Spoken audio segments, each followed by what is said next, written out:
Alligator Farm, and I'm super excited to feed these animals for you all today. But before we get started, I have a very important safety reminder. It is very simple, very easy stuff. Just make sure you're not setting anything along this wooden ledge that could potentially fall into the enclosure. And it's going to include, but it's not limited to, your cups, your cameras, and I'm not joking, hold on to your yogurt. Now, I understand accidents happen. If you drop anything into an enclosure during your visit, just let a staff member know as soon as possible. So ideally, we can retrieve those items for you. However, if you drop anything into this enclosure during the next 10 or 15 minutes, then it is probably going to become part of the feeding demonstration.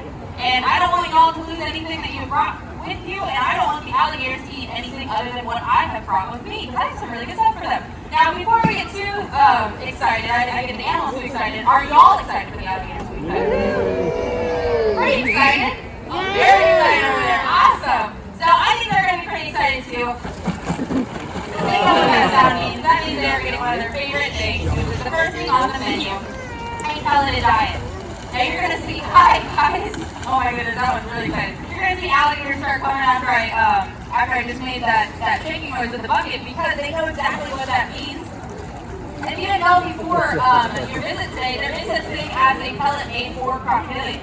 So this has all the important vitamins and nutrients that these animals need in order to live long, healthy lives. This is a completely nutritional full pellet for them. Now, to formulate this special diet, we had staff from the Augustine Alligator Farm that actually came together with crocodilian biologists, veterinarians, and other zoo professionals in order to consult a company called Missouri.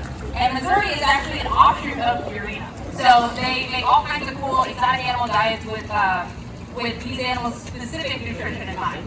So this is something we feed to a lot of our animals. Come on, guys. I don't have anything else to say about the pellet. You gotta get over here for the rest of it. They're like taking their sweet time to get over to the platform. This is something we feed a lot of our crocodilian. It does not make up the entirety of their diet, but it is something that we make sure we feed them so that way they're not missing any important vitamins. All right, guys, do you want the rest of it? Yes? I think we have enough alligator over here now. I'll get you with the rest of it.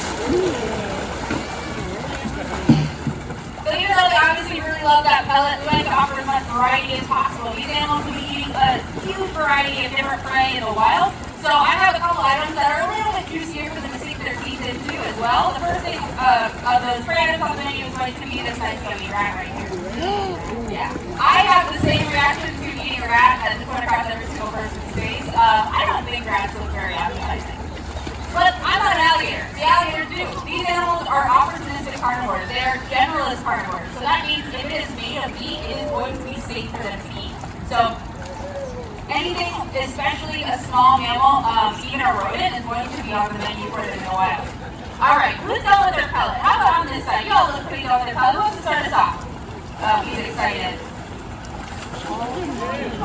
The effort is there, the accuracy is not. What do you say, buddy? Try again. Whoa! That was exciting. It's a very odd dolphin strategy you got going on. Uh-oh. You know what? She has more accuracy. That's just the name of the game right there. I don't know what he was doing from the sideways like that. Now, I have a lot